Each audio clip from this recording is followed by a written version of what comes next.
Kaos spesial dari Starting Eleven. Klik link di deskripsi untuk pre-order ya.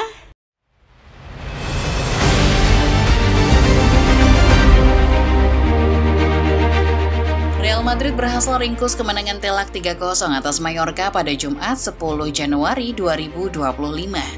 Di laga semifinal Piala Super Spanyol ini, pasukan Don Carlo kembali menunjukkan taringnya.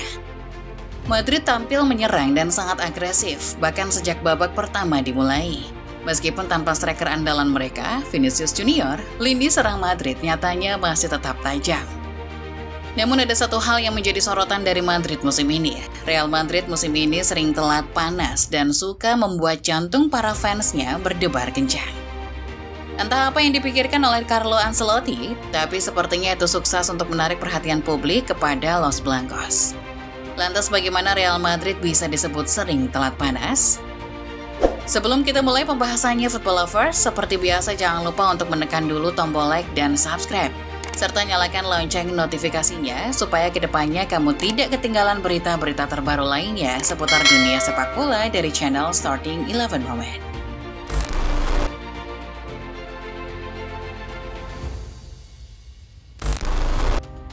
Real Madrid mengawali musim 2024-2025 dengan sedikit lambat. Mereka tampil tidak seperti biasanya. Real Madrid seringkali memang keluar sebagai pemenang dalam tiap pertandingan. Namun satu hal yang mencolok adalah jumlah gol mereka yang terlalu sedikit. Bertolak belakang dengan Barcelona, mode bantai versi Hansi Flick. Real Madrid musim ini hanya mengoleksi sedikit gol per pertandingannya. Carlo Ancelotti sepertinya lebih berfokus pada kemenangan dibandingkan dengan jumlah gol. Namun hal itu justru berdampak buruk bagi performa tim di awal musim. Real Madrid sempat terjebak di posisi kedua klasemen La Liga dan kesulitan untuk menyalip Blaugrana. Tiap matchnya yang berakhir dengan sedikit gol atau bahkan hasil imbang membuat fansnya harus tetap bersabar. Orang sabar disayang Tuhan, begitulah mungkin kata orang. Namun ini juga benar-benar terjadi pada Real Madrid. Kesabaran para fans yang sudah menunggu momen kebangkitan, Los Blancos pun akhirnya mewujudkannya. Di pertengahan musim ini, Real Madrid sempat terlibat perebutan sengit dengan Atletico dan Barcelona. Tapi dengan konsistensi kemenangan yang mereka bangun, Madrid akhirnya keluar jadi pemenangnya.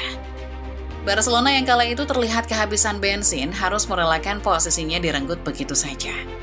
Inilah mungkin yang direncanakan Don Carlo sejak awal. Don Carlo mungkin mengincar kemenangan epik di akhir musim dibandingkan harus mempertahankan posisi puncak sejak awal. Kini Real Madrid bertengger di posisi puncak klasemen dengan raihan total 43 poin dan 43 gol. Jika dihitung dengan seksama, sebenarnya jumlah gol Real Madrid pun sampai saat ini masih berada di bawah Barcelona. Namun dari sini kita bisa belajar bahwa konsistensi lebih unggul dibandingkan motivasi. Motivasi memang akan menghasilkan hasil positif, tapi jika motivasi itu menghilang, maka hasil positifnya pun akan ikut hilang. Berbeda dengan konsistensi yang sudah pasti akan berbuah manis meskipun dilakukan sedikit demi sedikit. Seperti Real Madrid dengan golnya.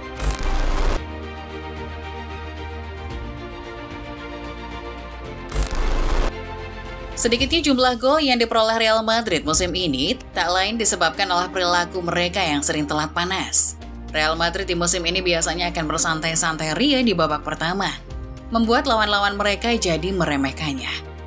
Namun selain diremehkan lawan, sepertinya ini juga membuat para fans jadi jantungan. Bagaimana tidak, Madrid terlihat tetap santai walau tertinggal gol. Salah satu pertandingan yang tentu masih kita ingat yang menunjukkan momen ini adalah ketika Madrid berkunjung ke markas Valencia. Bertandang ke rumah Mestalla, Madrid memang tampil ganas dengan kemenangannya. Tapi di laga ini mereka menunjukkan kebiasaannya. Real Madrid memulai babak pertama dengan tidak terlalu serius. Mereka bahkan membiarkan Valencia menjebol terlebih dahulu. Skor 1-0 pun jadi penutup babak pertama. Selain membuat fans jadi jantungan, gaya bermain seperti ini tentunya tidak datang tanpa resiko yang besar. Real Madrid bahkan beberapa kali harus menelan karma akibat dari perbuatannya ini. Ambil contoh ketika mereka berkunjung ke Stadion San Mamés, markas dari Athletic Bilbao. Berkunjung di kandang singa, mereka tetap santai di babak pertama. Namun sedikit yang mereka tahu bahwa Los Leones bukan klub yang mudah untuk ditaklukkan.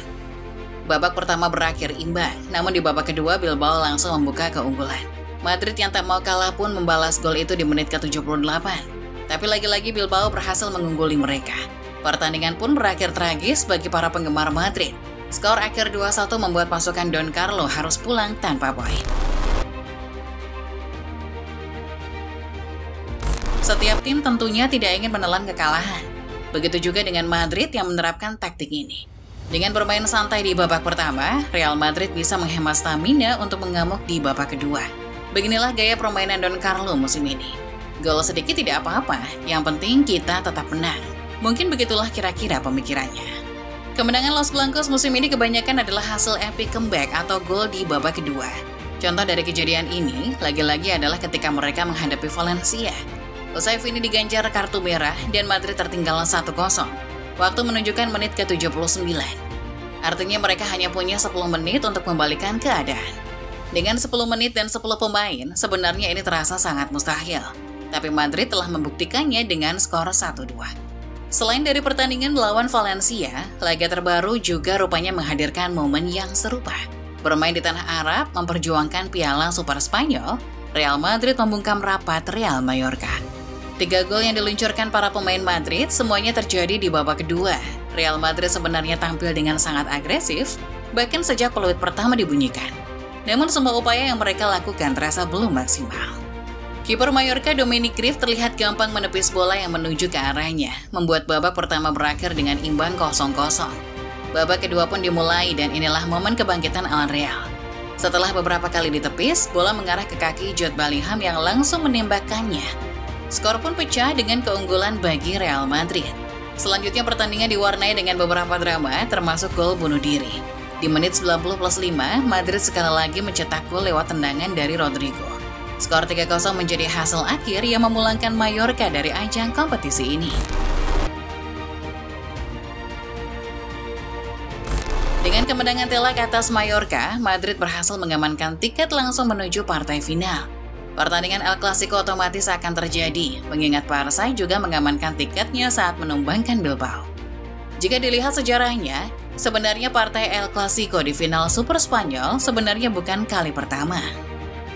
Pada musim 2022-2023, laga El Clasico juga pernah terjadi, mempertemukan Blaugrana dan Los Blancos di partai final.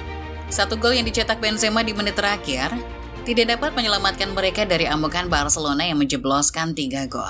Real Madrid harus puas dengan hanya menjadi runner-up musim lalu. Kemudian musim 2023-2024, El Clasico kembali terjadi. Lagi-lagi mempertemukan keduanya di partai final, namun kali ini hasilnya berbeda. Real Madrid bangkit dan Barcelona lah yang jadi bulan-bulanan. Skor 4-1 membuat Madrid keluar sebagai juara musim itu. Sementara Barcelona pulang sebagai runner-up. Melihat sejarah panas antara kedua klub di partai final Piala Super Spanyol, kita tentunya jadi tak sabar untuk menyaksikannya. El Clasico kembali terjadi, dan kedua tim juga sama-sama dalam kondisi maksimal. Menurut kalian football lovers, siapakah yang akan jadi pemenangnya? Barcelona dengan La Masia-nya yang membanggakan, atau Al Real dengan skuadnya yang bertabur bintang? Demikianlah football lovers pembahasan singkat mengenai Real Madrid yang telat panas tapi tetap menang. Bagaimana pendapat kalian? El Clasico kali ini pastinya akan menghadirkan laga yang sangat sengit. Kalian ada di kubu mana? Barcelona atau Real Madrid? Coba tulis di kolom komentar ya.